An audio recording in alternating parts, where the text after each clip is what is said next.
You go into your shower feeling, but as soon as you reach for the Irish Spring, your day immediately gets better. That crisp, fresh, unmistakable Irish Spring scent zings your brain and awakens your senses. So when you finally emerge from the shower, 37 minutes later, because you pay the water bill so you can stay in there as long as you want, you're ready to take on the day and smell great doing it. Irish Spring Body Wash and Bar Soap. Fresh, green, Irish. Shop now at Walmart. From breathtaking cliff dives to the mega rush of free-ride mountain biking, Red Bull harnessed 5G solutions from T-Mobile for Business to put adrenaline on display. Relying on the strength of our 5G network, Red Bull powered POV drones to deliver unmatched views while broadcasting in real time from some of the most remote locations in America. This is heart-pounding fan experiences. This is Red Bull with T-Mobile for Business. Take your business further at T-Mobile.com/now.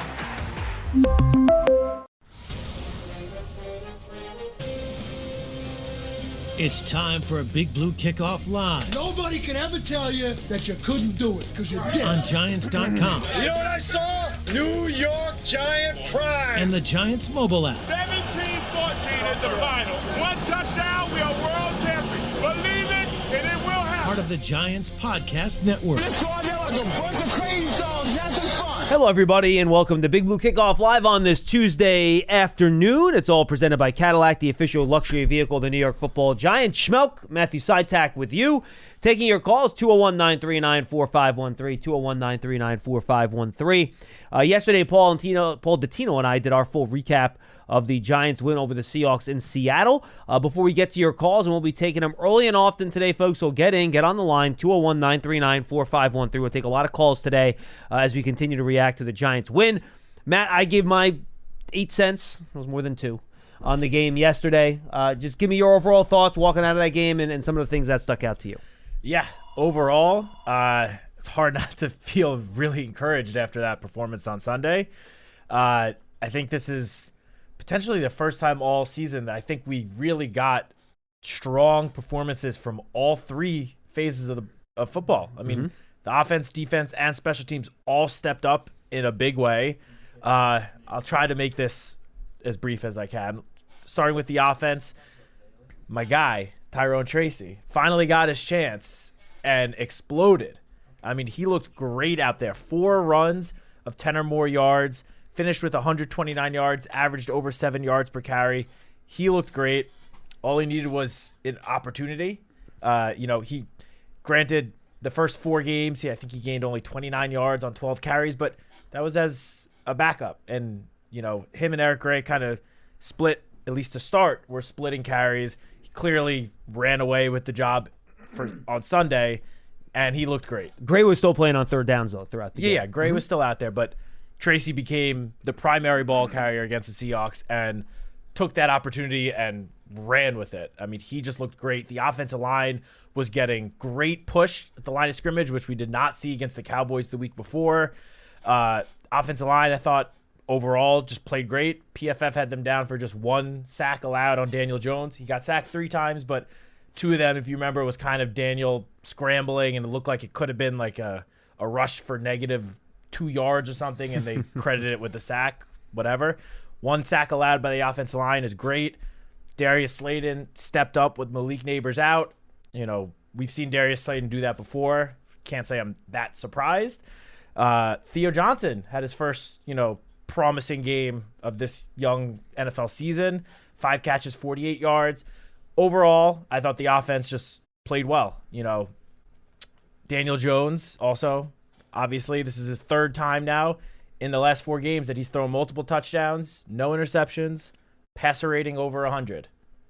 So, like him or not, the guy's been playing well. No real interceptions since week 1, because the one interception against Dallas was a Hail Mary at the end of the game. So he has not thrown a real interception since week 1. Yes, 6 touchdowns with no interceptions in that span, with over 1,100 passing yards, I believe. He's averaging almost, I think he's at 235 or 240 a game over that stretch. Yeah, so, as we said all offseason, shocking what he can do with a, formidable offensive line and some decent pass catchers out there.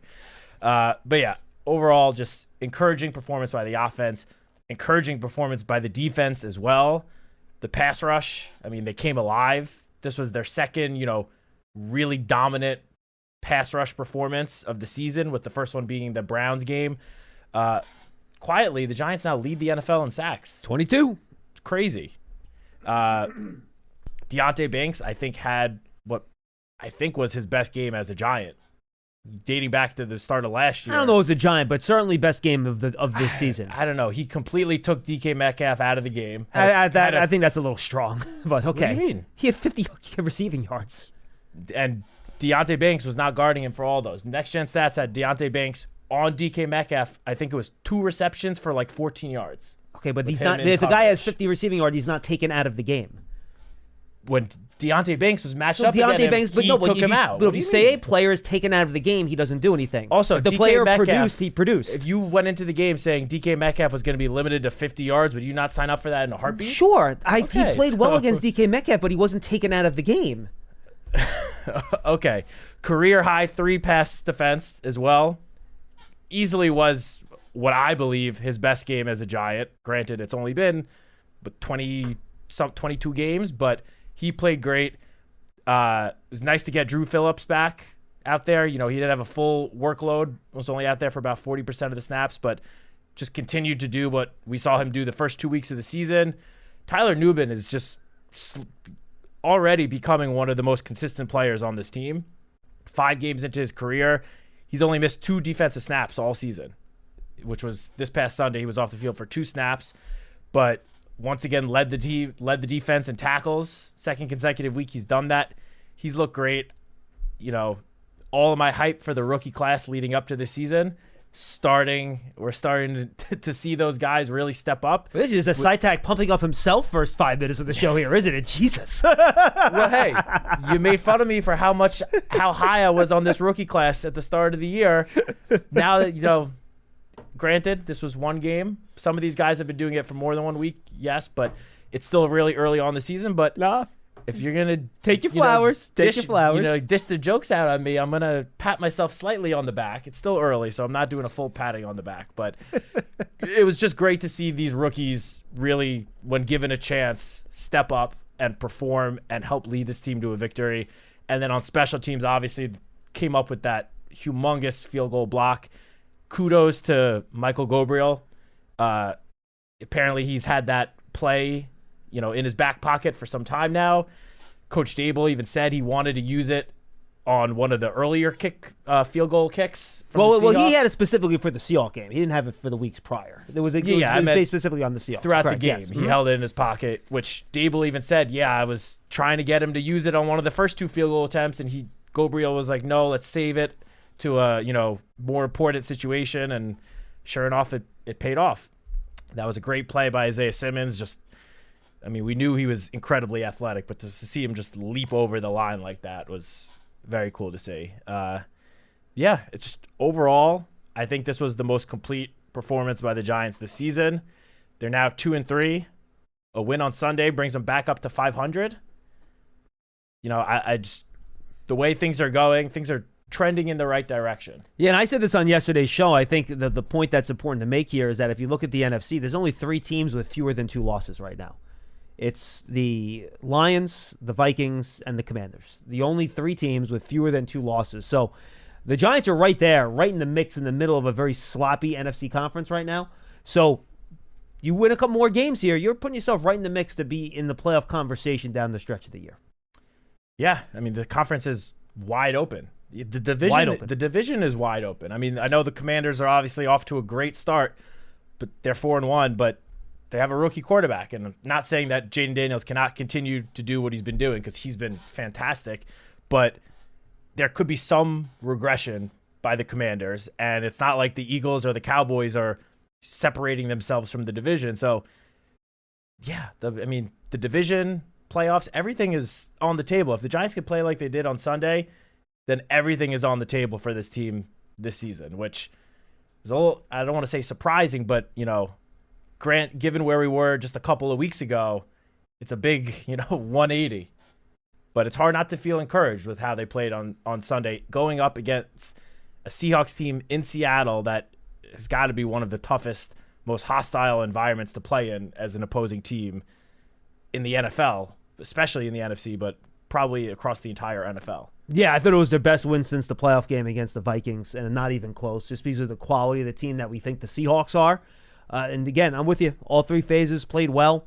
Tough place to play, no penalties, procedural on offense. I thought that showed good coaching, good discipline from the team. So, mostly discipline from the players in that situation, because every coach coaches the team not to commit false start penalties. It's not like the coach can control that. But excellent job by the team being disciplined out there and just playing a really good, solid football game. Now, you get the Bengals on Sunday night. Let's do it again. One win is not enough. We saw it, everyone was flying high after that Browns game, right? All the calls you got that Monday, people losing their minds, and next week you lose to Dallas and everyone's jumping off cliffs again. So let's try to have more than one win in a row here and build something, get to 500, and then we can work from there. 201-939-4513, 201-939-4513. By the way, real quick, yeah, before sure. we get to the calls. What do you got? Deontay Banks lined up opposite DK Metcalf, 74.5% of his routes, and limited him to 2 catches on 4 targets for 24 yards. Okay. How many of those were man? How many were zone? I'm looking at what Next Gen Stats is. I understand, but there are a lot of details to this that if you want me to dive into it, I can dive into it for you. But when a guy has 5 catches, 50 yards, he's not taken out of the game. That's all I'm saying. 4 catches. 4 catches, sorry. Jeez. Are you a morning person? Or when you roll out of bed, do you literally roll out of bed? Listen, mornings can be hard to handle. From the moment you open your eyes, your responsibilities and to-dos start piling up in your head. But you know what helps? Yep, a shower. But not just any shower, a shower with Irish Spring.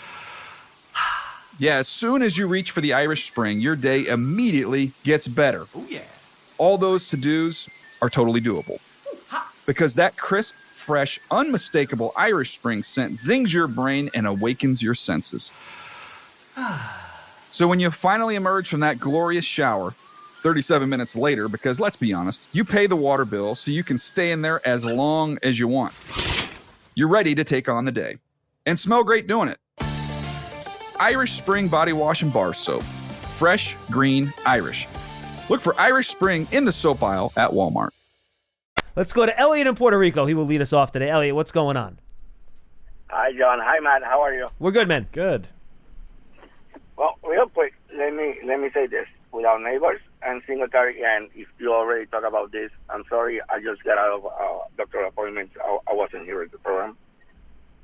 24 first downs, 420 yards total, 175 rushing yards, 34 carries, 5 runs for plus 10, 37 plus minutes of possession, 7.5 yards per attempt, 41-yard completion, 109 passer rating, 14 first downs, 8 first downs on the ground, DJ reading the field, O-line no penalties, defense 7 sacks. For the first time in 10 years, one wide receiver with 100-plus yards, running back with 100-plus yards, and a quarterback with 100-plus rating. I'm still in Victory Monday because I couldn't communicate yesterday. So I just want to say it was an awesome game. Not perfect, it's still a few drops, but it was a total win, total effort in a hostile environment, and it was awesome. So if Charlie aren't called yet, he can take the week off, for sure. Now up to Cincy, let's break this primetime Google thing. Let's win the game. Let's stack up games. And very quick, for Matt, sir, good luck tonight. Our beloved Mets. Thank you. We need it. Thank you, guys. Take care. I appreciate it, man. Thanks for the call. 201-939-4513, 201-939-4513. Again, folks, we still have just working on that one line. It's working, though, so we're not messing with success here. So as calls come in, we will certainly take them. So if you're getting a busy signal or it's ringing through, we will eventually get to your calls. Just keep on trying there. And how about, by the way, we should bring it up, the news this morning, surprising everybody, the Jets letting go of Robert Saleh. Based on what Brian Costello said to Bob Papa on Sirius this morning, it seems like this was more of an ownership thing than a quarterback thing. Obviously not happy with, well, obviously all firings come from the owner, but that, it'll depends of what what precipitates that decision. But I don't usually these midseason coaching changes that don't fix things. Usually the problems are deeper than that. And again, I think the Jets played a really good team in London against Minnesota. They've been a defense that has really confused and stymied teams all year long. So Jeff Olberg, their defensive coordinator, who actually coached one of the Senior Bowl teams last year, will take over as the interim head coach. And, it's a huge game on Monday Night Football, Jets-Bills. The winner's going to be in first place in the AFC East. So I guess if you don't think it's working, make the change early so maybe you can then make a run.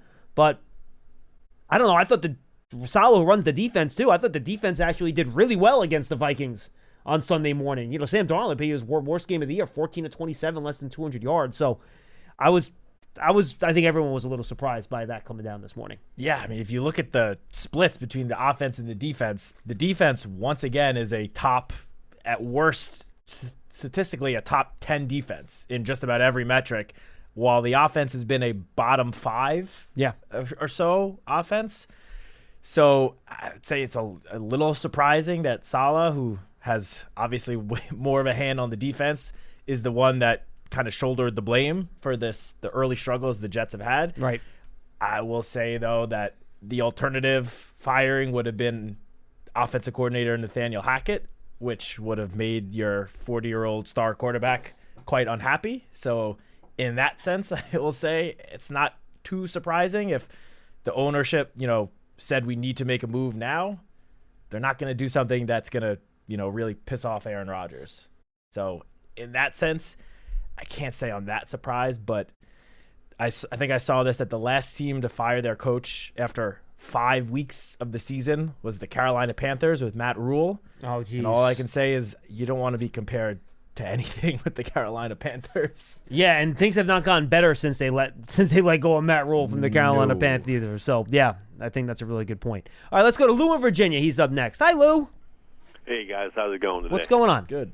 Hey, well, two things. I just wanted to piggyback off of the previous caller and say one thing that I've noticed, that Charlie never calls in when Daniel Jones is playing well. No, in fairness, though, he will sometimes call in and try to make excuses for why he played well and reasons why he didn't. Yeah. But, don't say his name too many times. I don't want him to call us. It's the second time, guys. Come on. All right, all right. And secondly, for us to be a good team, we have to win a game on a Sunday or Monday night for once, because I can't remember the last time we won at night, really. No, you're right. Hey, look, the record on evening games has not been the best. It has not been the best. So, yeah, and, that's when you're generally playing your best opponents as well. So that's part of it, too, to be honest with you. So, and lastly, if I can get this in. Yeah, please. It seems like we stink at home as of late because we play better on the road. Some of our best performances have come on the road versus being at home. So we need to win at night, and we need to win at home this week. You guys, I'll listen to the rest off the air. Greatly appreciate it. Thanks. No, appreciate the call. No, you're right. Look, the primetime record is well established, and you got to beat these teams at home at night. And the Bengals, though heading into the year, I think all of us thought the Bengals was going to be a really good team. And frankly, they've played a ton of close games this year. It's not like the Bengals have been blown out in a lot of these games. They've been in them. But their defense has just really struggled, Matt, to get anything going here. I'll go through it for the fans that maybe haven't paid attention to them. 16-10, the Patriots in Week 1. Joe Burrow always starts the season slow. That's what knocked everyone out of their knockout pools in Week 1. They lose to the Chiefs by 1 point in Week 2, 26-25. They lose to the Commanders by 5 points in Week 3, 38-33. They beat the Panthers by 10. Then they lose to the Ravens in overtime in Week number 5. So 2 of their losses came against 2 of the better teams in the league in the Chiefs and Ravens. Another loss came against a team that's 4-1 and leading the NFC East in the Commanders. So they've lost to some very good teams, and they've lost close games to very good teams. So this is going to be a challenging game. The Bengals offense is cooking. Guys, 38 points, 34 points, 33 points, 25 points in their last 4 games. All right? And 2 of those are against the Chiefs and Ravens defenses, which traditionally have been pretty strong. And 2 of those were without T. Higgins, who is now back and fully firing on all cylinders. Great point. So they will score points. This Giant defense come out and play great. Burrow can still lay 30 on you. That's how good that offense is. Their defense, on the other hand, gave up 26 to the Chiefs, 38 to the Commanders, 24 to the Panthers, which might be worse than all of those other numbers I just gave you, and then 41 to the Ravens. So their defense is vulnerable big time. I think we might have a little shootout on our hands, Mr. Citak, on Sunday night. It could be fun. Yeah, I mean, look, don't let that 1-4 record fool you. As you just mentioned, the Bengals still have one of the best offenses in the NFL, and that's with their Week 1 absolute dud against the Patriots. They still are 4th in the league in scoring and 9th in yards. Joe Burrow is playing like an MVP quarterback. I know the season were to end right now, he wouldn't win because the Bengals are 1-4, but his stats alone are in that MVP conversation. Jamar Chase, after sitting out all the training camp, got off to a bit of a slow start, at least in terms of his own standards. He is now, locked and loaded. He just exploded this past Sunday. I think it was for like 160-something yards, 2 touchdowns. T. Higgins caught 2 touchdowns on Sunday. They have a 2-headed rushing attack with Zach Moss and Chase Brown, which Zach Moss did get a little banged up on Sunday. Although I believe the coach said that it's not expected to be too serious. I don't know if what that means in terms of his availability for this week. Honestly, I fear Chase Brown more than I do Zach Moss anywhere. Chase Brown's got some juice, man. Oh, yeah. And we've seen it the last, I would say 2 weeks or so. Yeah. When he's been given a little bit more of a workload, he's really taken advantage of it. This offense is scary. Like, the Giants defense cannot, and I don't think they will, overlook this unit at all. They really have talent all over the place. They're getting production from Mike Gesicki and Eric All at tight end. I mean, they really have a lot of weapons all over this offense. The defense, on the other hand, as you mentioned, the defense has really struggled, which is a little bit of a surprise because we all know and love the defensive coordinator who used to work here, Lou Anarumo. But that unit has really, really struggled to start the season. Now, they have dealt with a good amount of injuries, but I mean, every team across the league is dealing with injuries now. We're at week 6. Sheldon Rankins, one of their defensive tackles, did not play this past week. He's been out for some time now. We'll see if he's able to make it back. They just lost Dax Hill for the season to a torn ACL. BJ Hill just came back for them at tackle. BJ Hill just came back. They've had some other guys that just very recently came back. Trey Hendrickson missed a game in this year too, but he's back. Trey Hendrickson, I still think, is one of the most underrated players in the entire NFL. Absolutely. He's just so consistent every year. But so yeah, this defense has struggled. That doesn't mean that, the Giants or anyone should just assume that, the Giants will be able to drive the ball down the field easily and, drop 30 points on this team, because all it takes is one game to get a struggling unit back on track. I mean, the Cowboys, Giants, the defense was struggling prior to the Week 4 matchup, and the Giants scored 15 points against them in Week 4. So yeah, good point. So they, I do also think it will lean more towards a high-scoring game, but I also thought this past week was going to be very high-scoring, and the Giants defense did a really good job, as we said, in a tough environment in Seattle, and a Seahawks offense that was just coming off a historic performance. I know they lost to the Lions the week before on Monday night, but they had 38 first downs, dropped 29 points, had how many total yards of offense? 400 something, and did a complete 180 against the Giants. The Giants defense did a tremendous job against them. So, yeah, I lean towards this being slightly more towards the low scoring, but as we've seen in the NFL already through 5 weeks, you just never know what could happen. You do not. But I do agree with Lou that it's time for a big primetime win. I know the Giants defeated the Packers last year on Monday Night Football with Tommy DeVito at quarterback, and that snapped a rather long losing streak in primetime. The season's over at that point, though. It just doesn't have the same impact. It's always a really meaningful that game. Win technically got the Giants back in the wild card hunt a little bit, but they were down to the third-string quarterback. The hopes for making the playoffs were not very high at that point, even with the 3-game winning streak. They were not. A win this Sunday would put the Giants at 3-3 and squarely in the playoff race. It would be a huge win leading up to next week's game against the Philadelphia Eagles, which obviously we don't need to go into that yet, but that's a humongous game for a multitude of reasons. But yeah, it would be great to see them win a game in front of the home crowd on primetime this Sunday. I think they have a good opportunity to, but the Giants are going to have to, perform on all three sides of the ball like they did this past Sunday in order to have a real chance. Scott in New Mexico, he's up next on Big Blue Kickoff Live. Hi, Scott. Hi, guys. Interesting, after Giants beat Seattle, Seattle just signed the 100-year-old man, Jason Peters, to their practice squad, which I thought was kind of interesting. Well, he was signed to their practice squad before the Giants played them. He was signed last I thought he week. did it right after that. Mm-hmm. Oh, okay.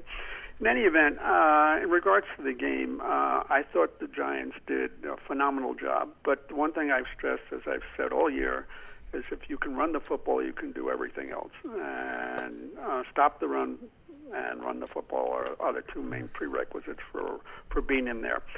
The question I have is, in the Baltimore game against Cincinnati, Baltimore had over 520 yards, 30 first downs, which sounds crazy, and had a red zone efficiency of touchdowns per possession of about 83%. The Bengals have been giving up 32 points per game. But as you rightly said, they've lost games by 6-5, 1 and 3 points. So they're losing, but they're not terrible on offense. The defense is in question. My question to you, if the Giants continue the pattern that they have, if they can run the football, which obviously Tracy proved now they can do, and I sent a benchmark, I think, a while back, if you can run the ball between 100 and 120 yards, you're going to win a lot of games, especially with the kind of defense the Giants have and a superb offensive line.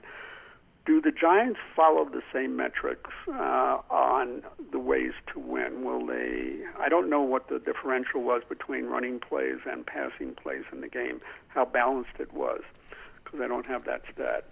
But will they follow the same pattern and be able to run the football, have Jones, when he needs to, be able to run the football and be able to find the receivers they need? And that proves that even without Malik Neighbors, they had a very balanced passing attack. I forgot how many people got the ball, but it was a very balanced. And say Malik Neighbors comes back, I did a little experiment to find out how many of the great receivers receive touches a game, and it's usually 9. And Malik Neighbors was averaging 13. Will they change that pattern if he comes back? Because it's proven in the last game that they can get all the receivers involved. So I wanted to get your opinions on whether they're going to follow the same pattern they did last week, or they're going to have to make adjustments. And that basically is my question. I'll take it off to your guys. Thanks. Thank you, Scott. A lot to break down there. If they run the ball effectively, they will have a balanced attack. If they run the ball for 26 yards on 24 carries like they did 2 weeks ago, they will throw the ball a lot more than they run, and they should. Brian Daboll is someone that is going to do something if it works. And if he sees the run game is working, he is going to stick with it, and he will run the football. If he runs the ball and he sees you're getting in 2nd and 9s and 2nd and 11s every other series, then he's going to throw the ball more. So you have to run the ball effectively in order to stick with the run. I think that's the most important thing to note first. Number 2 is, in terms of Neighbors, Brian Daboll believes in getting the ball to his best playmakers. That's what he's going to do. So if Malik Neighbors is back, are they going to try to target in double-digit times again? Absolutely. Do you know why? They thought Darius Slayton was their best playmaker in this last game. Who got the most targets? Darius Slayton. So that's going to go back to Malik Neighbors, and it should. He's your best player. And I'll say this, too.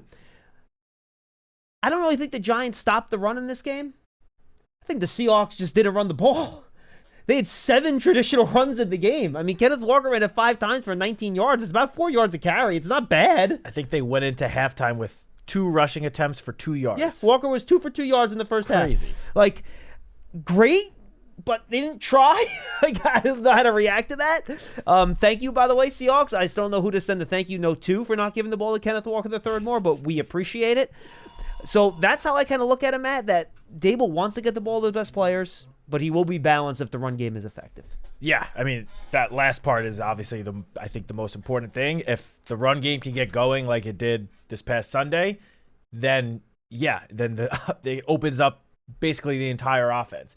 If you have to essentially abandon the run game, or if the opposing defense can basically say, we know they're not they're not going to try running it because they haven't been able to do anything the first 2 quarters of the game on the ground, then yeah, that obviously limits what you can do as an offense and limits what the defense is expecting you to do so they can sort of prepare for the pass, put 2 guys on Malik Neighbors, that sort of thing. So, yeah, if the run game can get going, I definitely think, as you said, it will be another pretty balanced attack. But if Malik Neighbors clears the concussion protocol and is on the field Sunday, there's no reason to believe he won't lead the team in targets again because he's done so every game that he's been on the field. So I don't see why anything would be different. Now, I don't know if it'll necessarily be the, 18 targets to Malik Neighbors and 3 targets to Darius Slayton. Maybe there's a little bit more balance there, but I'm totally with you that I would still expect Malik Neighbors to get, probably around at least 10 targets. Yeah, assuming the offense is able to sustain some drives and actually move the ball down the field with somewhat consistency. I don't see why Malik Neighbors wouldn't still, be the focal point of the offense. He's clearly the Giants' best player. Now, I do think this past Sunday kind of showed that there are other guys that can also step up when called upon. But as you said, you want to get the ball in your best player's hands. As much as you can, with you 100%. 201-939-4513. And before I get to Manny, we'll get to you in 1 second. The topic for Scott there was listed the schedule. So I'm to plug something in my head very quickly here. And I'm going to make the same mistake when we do the schedule released in May because there's nothing else going on and I'm looking for something to talk about. But heading into this season, we all said, you got to win those first 2 games because, boy, the next few games are going to be really tough. And now all of a sudden, these next few games don't look quite as tough. So you really don't know. As much as we like to overanalyze the schedule, and I'm the number one culprit of this, you really don't know what these teams are going to be. And as it turns out, the Commanders and the Vikings are the 2 best teams the Giants have played. They were the first 2 games on the schedule that we all said, you got to win those games because after those 2, it gets really tough. Well, it turns out those first 2 games ended up being your toughest games against the 2 best teams that you played so far. It's just funny how that works. Especially the beginning of the schedule, I think. Yeah. I think down the road, teams do tend to get back to their mean a little bit. Yeah, right. I think once the season starts, you can start figuring things out. But looking ahead, it gets very difficult. Yeah, it just goes to show how much parity there is in the NFL from year to year. Just because something happened last year doesn't mean it's going to be the same thing this year. Everyone said the 49ers are going to run away with the NFC. Now, they still might, but they're 2-3 heading into week 6. So, yeah, a lot can change from a week to week. That is why it is great and refreshing that Brian Daboll each and every week keeps the focus on that week. Doesn't let the team think down the road in the future. He keeps the focus on the upcoming opponent and the upcoming game. And I think, that definitely helps. That helps the locker room. It helps keep guys centered and, as Brian Daboll loves to say, keep the main thing the main thing. No question about it. By the way, Bengals are second in DVOA on offense, which, again, that's kind of an advanced metric that tracks how efficient an offense can be. So right now they are the second best offense. They have, I believe, the Ravens as the top offense in the league, which is, frankly, not even close right now. The Giants will get them, obviously, later in the year. I'm curious in terms of EPA per play. That's the other kind of overarching statistics I like to use in terms of offenses. Right now, the Commanders are 1 in EPA per play, and the Bengals are 2.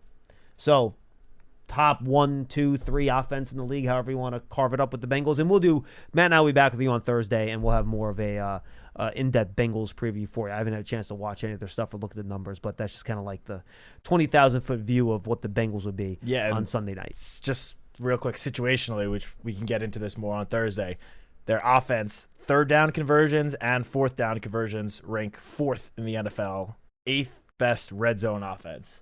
And then on the other side, their defense, 31st in 3rd down defense, 30th in 4th down defense, 26th in red zone. And it says that they've given up a touchdown on 12 of 18 trips inside the red zone. Well, that includes this past Sunday, that last drive by the Ravens where Derrick Henry ran the ball down to the 5, and then they just immediately kicked a field goal to win the game in overtime. Mm-hmm. Easily could be 13 touchdowns in 18 attempts, which would drop them even further down the list. Let's go to Manny in Southern California. He's up next. Hi, Manny. Hey, John. It's been a long time since I've called. It's been hard to get in. And, Matt, you're quite an addition to the group. It's been great having you. I like the optimistic side of things even more than the realistic sometimes. Thank you. Scott had mentioned about the balance in the last game, and Giants had 34 rushes, averaging about 5 yards a carry overall, and 34 passes plus the 2 sacks. So it was pretty much an even distribution of run and pass. But what I wanted to get to, obviously the Bengals have quite a decent offense, even though their record hasn't dealt with it.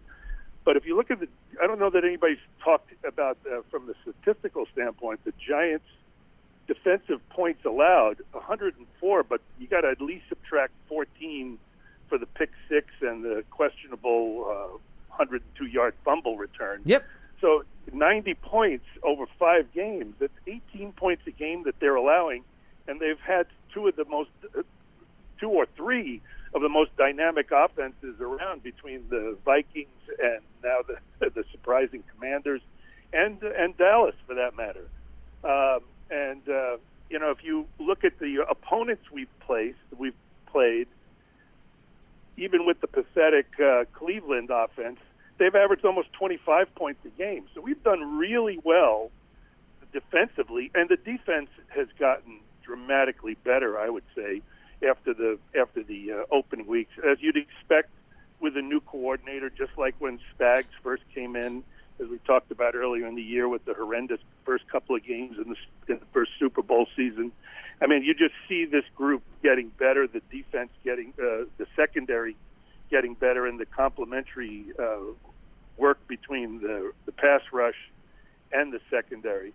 I think there's great reason to be very, very optimistic about the potential that we have going forward. And, with all due respect, if there is any, to Charlie and his opinions about Daniel Jones, he's really had a really respectable situation at worst.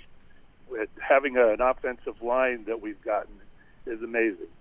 Just my only other point before I listen to what you guys have to say for the rest of the show on the air, the rookie class. I mean, our draft is starting to shape up as almost a legendary class, the way virtually everybody's starting to emerge with the tight end and Tracy.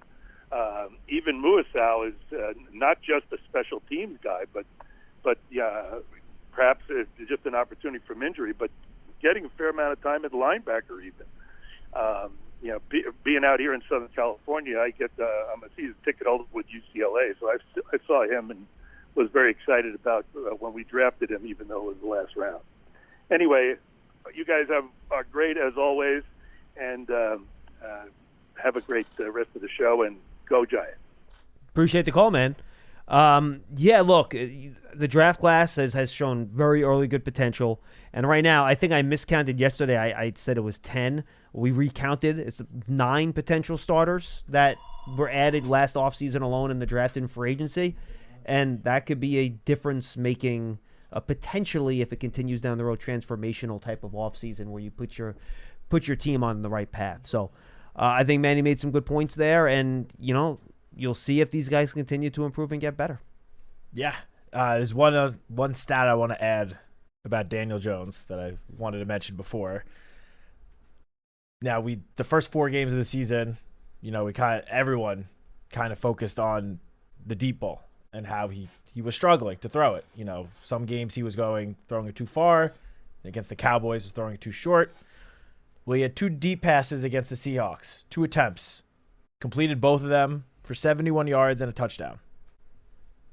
So I know when I mentioned this leading up to the season and even after week 1, it kind of upset some callers, but I'm going to say it again. Some of those early season struggles that we've seen from Daniel Jones could still be the fact that he's shaken off the rust from a season-ending knee injury suffered less than a year ago. That is a torn ACL is an injury that typically takes guys over a full year to really get back to their normal selves. Maybe this is Daniel Jones starting to round into the form that he can really be and live up to the potential in this offense with Brian Daboll as his play caller, the weapons he now has around him. Not saying this is, that 1,000% the case. But all I'm saying is it seems like obviously the last 4 games, he's improved each and every week and gotten better and better. And each week he's getting further and further removed from that torn ACL. So not saying anything about the future down the road. This season alone, Daniel Jones is getting better. And, if he continues to improve, who knows where this offense can go. I'm surprised that the pass that was overthrown out of bounds on that little stop-and-go fade to Slayton from the red zone wasn't a 20-plus air yard throw, to be honest with you. I thought it was. Yeah. NGS, man, they have some weird stuff in there, man. They really, I don't understand some of their numbers. Like, it's just for example, PFF tracks their stuff, and they have both the deep crosser to Slayton and the other one as, I guess maybe they count down the field, and do they count across the field as air yards too for next gen stats, or is it just down the field air yards? I don't know the answer to that. I don't know. Yeah, either. I don't know the answer to that either. That's interesting. 201-939-4513. Guys, Giants Huddle Podcast, check it out. Is Baldinger up there yet, Pearson? It is, yes. Latest Baldy breakdown edition of the Giants Huddle Podcast. Go check that out. We break down everything in the Seattle game. Really good stuff from Baldy. We go about 25 minutes or so. Really good stuff from him. You can find it on Giants Podcast platforms everywhere, giants.com/podcast, and the Giants app. Go check it out. Just search for Giants Huddle Podcast or search for Giants Podcast Network, and you will find it there. And by the way, one other thing I want to point out on the defense, the points are great. Some of the advanced metrics that, again, measure defensive efficiency. In terms of EPA allowed per play on defense, the Giants rank 17th. In terms of DVOA on defense, the Giants right now are ranked 19th. So kind of right in that middle third of the league is where they are in two of those defensive metrics. And again, heading into this week, even as much as we love Seattle, their offensive metrics are still kind of right in the middle of the league. They're like 14th, 15th, something like that. Maybe they weren't quite as good as they looked on Monday night against the Lions. I'm curious to see how the Lions defense does against Dallas this week off the bye. If they, fix some of their issues, we'll have to wait and see. All right, let's go back to the phones and say what's up to Aiden in New Jersey. Aiden, you're up next on Big Blue Kickoff Live. How are you? Hi, I'm good. First off, I want to give props to myself because I'm the one who emailed last week and said Giants have to score 23 points and able to be in the game, and went pretty well. Yeah, I'll tell you what, though. They almost needed 24 if they didn't block that field goal. If they didn't block that field goal, they might have needed 24, which I think is the number I give on the pregame show. But, yeah, you were right in the neighborhood, Aiden, no question. Yeah, and, I think Tyrone Tracy played really well. And what I wanted to call about is ask you, when Singletary comes back, how do you think he can be implemented in the offense more? Do you think it goes back to Singletary getting more carries again, or you think they're going to use him more? No, it is a good question, and I actually talked about this with Brian Baldinger on the Giants Huddle, and Paul and I kind of touched on it a little bit yesterday, Matt. The way I put it is that Tracy earned himself at least 10 touches a game at this point. Like, I don't know if you want to get to him in the passing game and the rush game. Make sure he gets the ball at least 10 times. And if he's hot and he does really well, it can be more than that.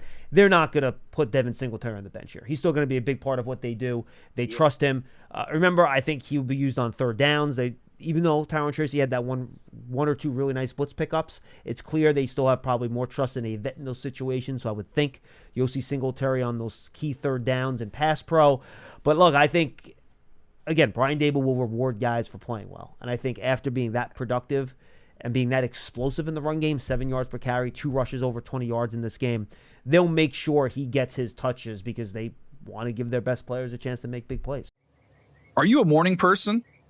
Or when you roll out of bed, do you literally roll out of bed? Listen, mornings can be hard to handle. From the moment you open your eyes, your responsibilities and to-dos start piling up in your head. But you know what helps? Yep, a shower. But not just any shower, a shower with Irish Spring. Yeah, as soon as you reach for the Irish Spring, your day immediately gets better. Oh, yeah. All those to-dos are totally doable. Because that crisp, fresh, unmistakable Irish Spring scent zings your brain and awakens your senses. So when you finally emerge from that glorious shower, 37 minutes later because, let's be honest, you pay the water bill so you can stay in there as long as you want. You're ready to take on the day and smell great doing it. Irish Spring Body Wash and Bar Soap. Fresh, green, Irish. Look for Irish Spring in the soap aisle at Walmart. Yeah, I mean, with Devin Singletary, I mean, there's a reason why Brian Dable and Joe Schoen brought him over. Like, they trust him. He's a veteran that's been around the league for a long time. Thank you, Aiden. And even with those, couple of fumbles in the early games, like, the coaching staff has full belief in him still. They know what he can do. They know what he brings to the table. As you said, he's not just going to go away. But at the same time, the genie's sort of out of the bottle a little bit with Tyrone Tracy after this last game. He earned at least some more touches. Again, I don't think it's going to all of a sudden turn to Tracy getting 20 carries a game and Singletary being the guy that gets only a handful of touches.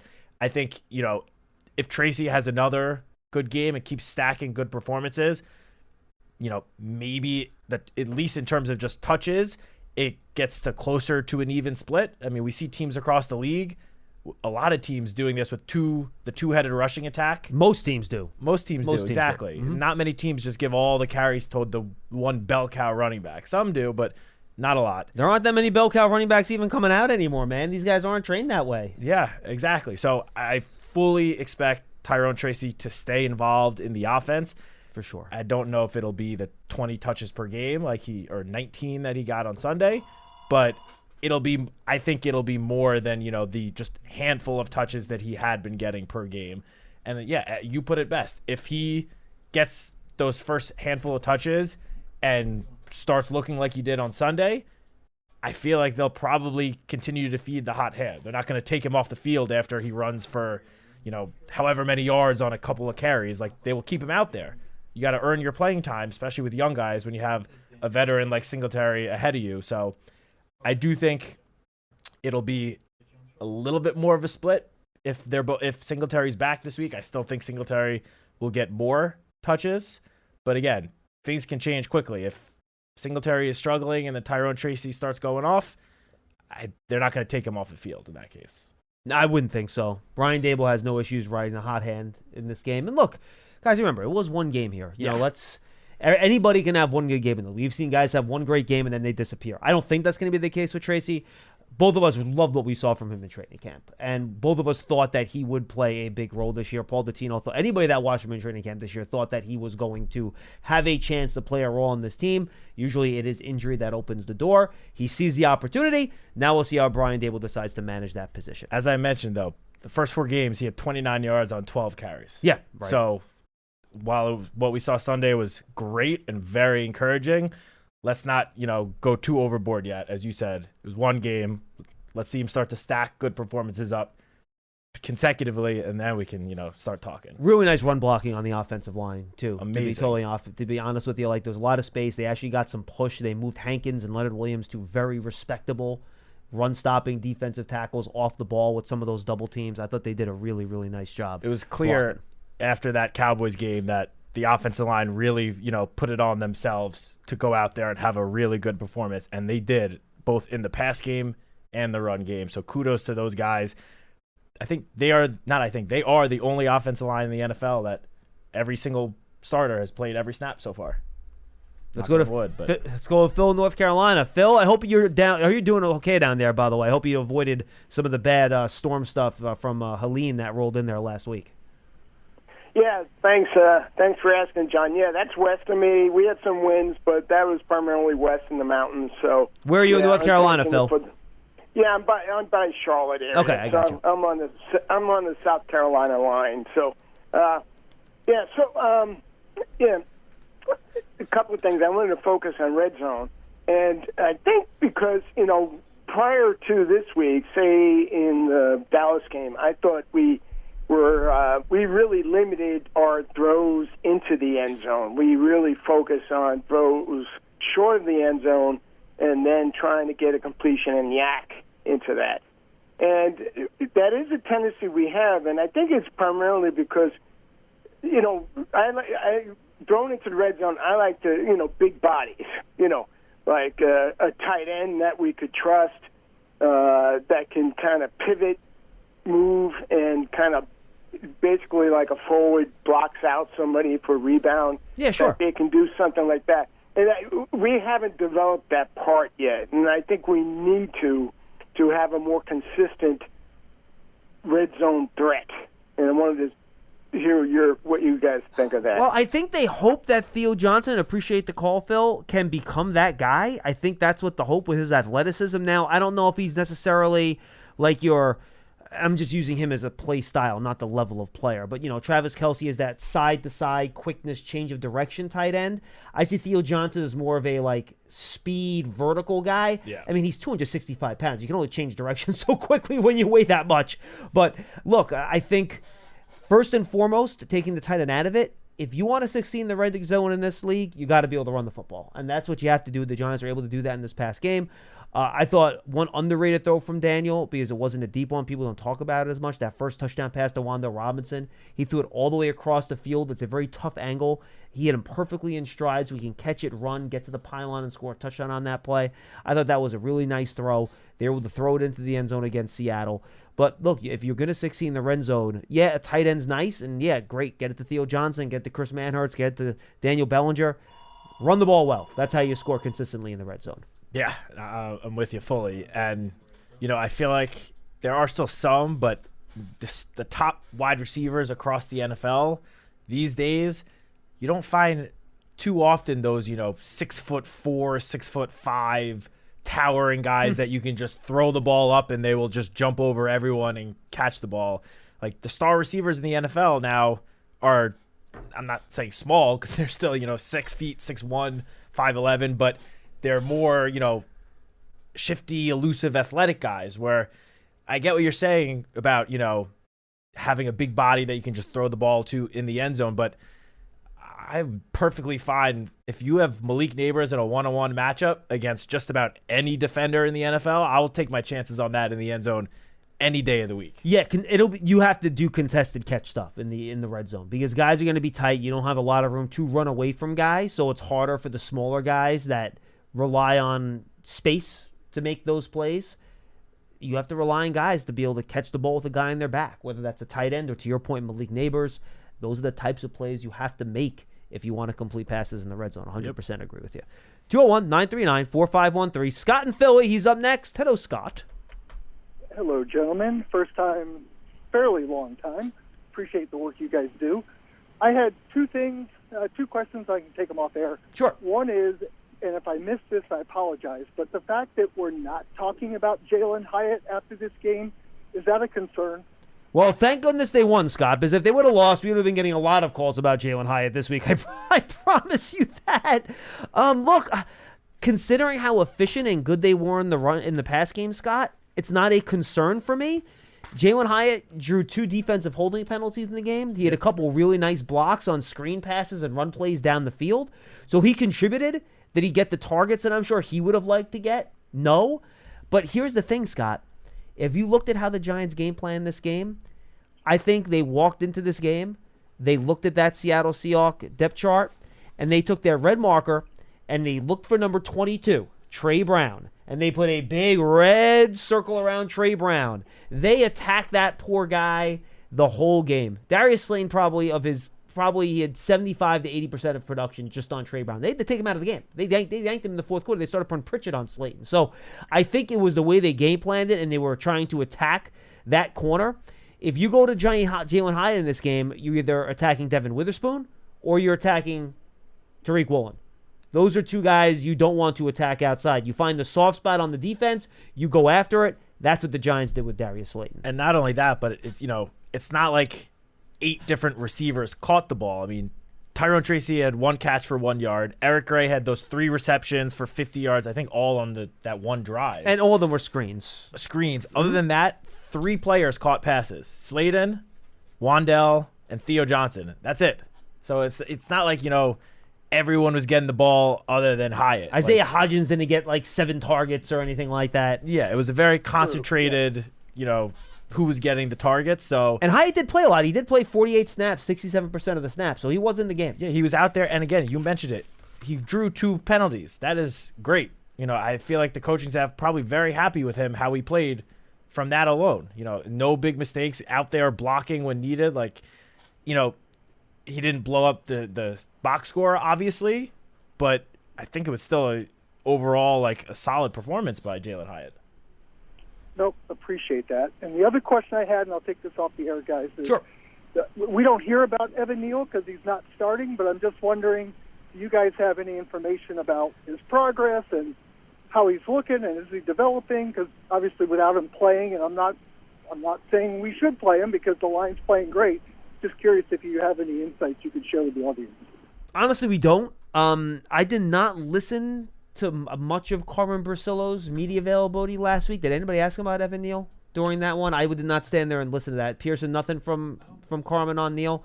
No, it's amazing. I think the only thing that he really said was that, again, that they're keeping him training at tackle and not moving him inside to guard. Yeah, I think Dable said that last week, right? Or 2 weeks ago, something like that. Or I think Brasillo just did he say the same thing? Reaffirmed that, basically. Yeah, here's the problem, guys. We can't watch practice during the regular season. We don't see how these guys are playing. We don't see them in drills. So I don't have a great answer for you.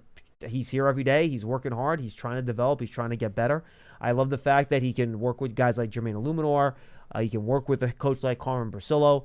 And hopefully, when his name is called, and knocking on wood, it will be eventually. Every Giants offensive lineman is not going to play 17 games this year.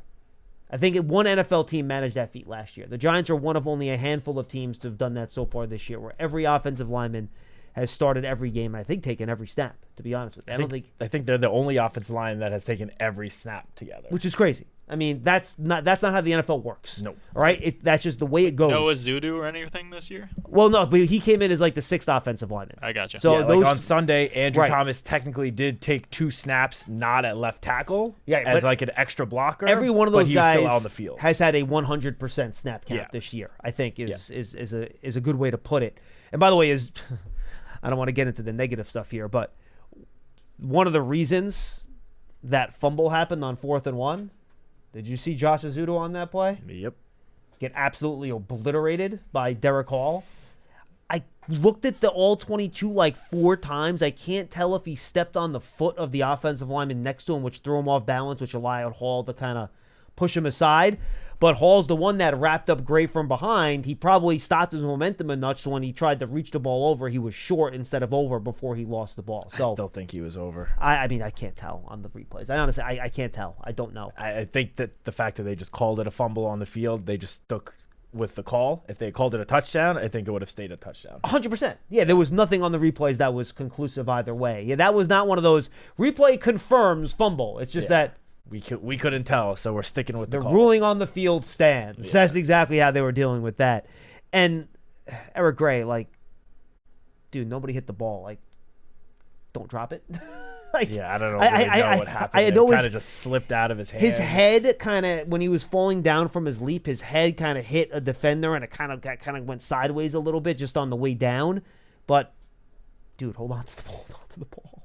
Yeah. It's a touchdown. If he just goes like that, it's a touchdown. Yeah, I mean, look, that it was a mistake, obviously, and Tyrone Tracy came in after because of that and took advantage of the opportunity. And I thought Gray honestly could have scored on the 3rd down play when Jerome Baker came and kind of knocked them down right at the goal line. I thought Gray could have. I thought there was an opportunity to kind of power not through Jerome Baker because he's a good linebacker, but at least fall forward a little bit. He got hit and pushed back and to the side. So. Again, I think the reason Tracy got more of the carries, I think if Tracy runs that play on 3rd down, he's lowering his shoulder, and I think he's at least getting that extra foot you need to get the ball into the end zone. Yeah, I agree. And just to go back to the caller real quick, asking about Evan Neal, I don't know this for a fact, but if I had to guess, I would say Evan Neal, since Saturday, probably a little upset.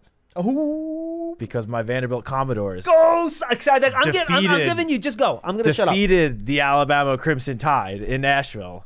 For the Commodores, our first win against a top 5 team in school history, let alone the number 1 team in the country. Not only did we beat them, we dominated that game. It was from start to finish, we just played better than Alabama. And I'm sure a lot of you have seen the videos of the Vanderbilt students carrying the goalpost a full 3 miles down the busiest street in Nashville, stopping traffic to throw it in the river. all I can say is it made me so happy to see that, and I've never wished that I could have been in Nashville for an event more than that game. Boy, was that an amazing thing to see, and I'm sure Evan is not too happy about it. You don't have to pretend you weren't there. So what was it like trying to run away from the cops after they cleared the crowd out from throwing the goalposts in the river? Oh, the funniest thing is the cops literally clear the way for the students for 3 miles, let them throw it in the river, and then all of a sudden the helicopter comes with the police light, and the students just scatter into Nashville, like into the shadows of Nashville. So where'd you hide? Oh, obviously at the honky tonks. Oh man, it was a heck of a job, and I can confirm that Citak was looking to bid on pieces of that gold post on the Vanderbilt online auction site upstairs to try to get a piece of history. All I can say is I was there for 4 years, and we never got an opportunity to storm the field. And so while it happened 9 years after I graduated, amazing to see. Go Doors. And I'll give you Mets 1-1. Big game tonight. Yeah.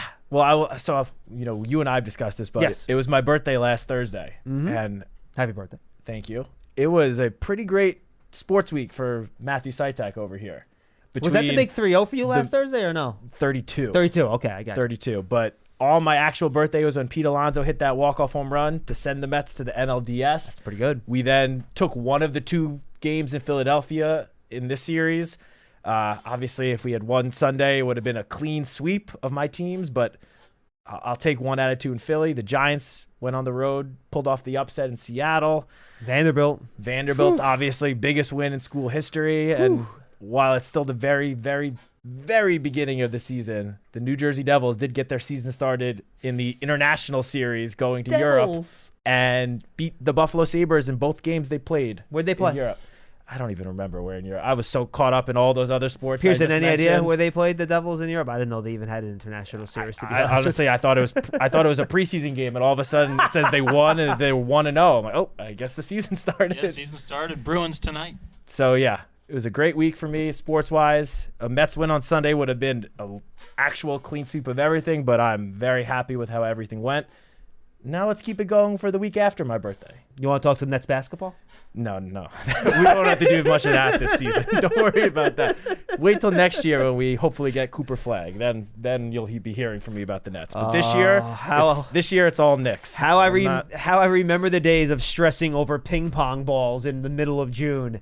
It's a tough life. I'm stressing about it at the beginning of October. I'm not even doing it in June. That's the only thing I'm concerned about this year is getting a top 3 pick. But second week of May, usually, I think, the draft lottery, something like that. But yeah, that is stressful times when your NBA season is kind of over before it starts and you're just worrying about ping pong balls in springtime. But hey, not the best. Even though I'm a Nets fan, I'll tell you right now, I'm rooting for the Knicks this year. Go Knicks. Really? Yeah, I have nothing against the Knicks. All right, good for you. The only New York team that I don't like from the other team that I do root for, I'm not the biggest Yankees supporter. But no, I would say not. But that just comes from my entire childhood of being a bitter Mets fan, watching the Yankees, and all my friends and family who are Yankee fans have way more fun watching baseball than I did as a Mets fan. So yeah, there was a lot of vitriol for the Yankees from you. But hey, you were not a fan. I would love a Mets-Yankees World Series. I'd sign up for that in a heartbeat. Did you and Ditino get into it on last Friday at all about the Mets and Yankees or no? I don't like doing it with him. He expresses hatred towards the Mets. Yes, I know. That's what I figured they would. I think we actually get them to fight on the air. I was like, this is too much negative energy for me. I'm too stressed about the Mets already. I don't need this, Paul. Yeah, there was a lot of negative energy at Yankee Stadium last night too, as the Yankees offense, as it normally does in the great month of October, went silent as I sat through a 3-hour baseball game in the Yankees with 6 hits. I think we could all agree. We'd all love a Mets-Yankees World Series. Yeah, I'd be okay with that. I honestly... No. Oh, all right, Boston. Disagree. All right, Red Sox. All right, you'll take the Mets in the World Series. I actually like okay, the Mets. Well, then we'll take it. Well, you shouldn't like the Mets either from '86. Oh, like I was alive for that. That's a fair point. It's funny. Like I didn't want any part of the Subway Series in 2000.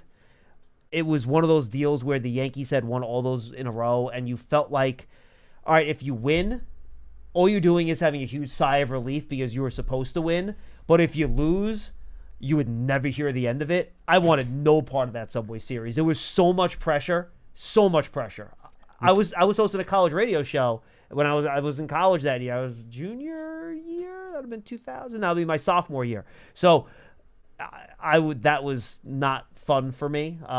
But now, the Yankees, they've only won, the one time in 2009 in the last 20 or so years. It's not like you don't feel as much pressure that like you need to win to like justify your last few years of existence. So that would be more fun this year than it was for me in the year 2000. Yeah, and I will say that while I definitely grew up hating the Yankees, that hatred has gone down significantly. Maybe it's because they're not winning as much, of course, as opposed to what seemed like them winning every other year. Of course, but that's how it goes. Yeah, I would love to see a Mets-Yankees World Series. It might end a few friendships of mine, but I'll take that. Then they weren't such important friendships to begin with. No, but for like the 2 weeks that the World Series is on, I may not be able to talk to just a few particular friends, but we'll cross that bridge if and when we have to. So do I have to take you off the BBK shows with Paul if it's a Subway Series that week?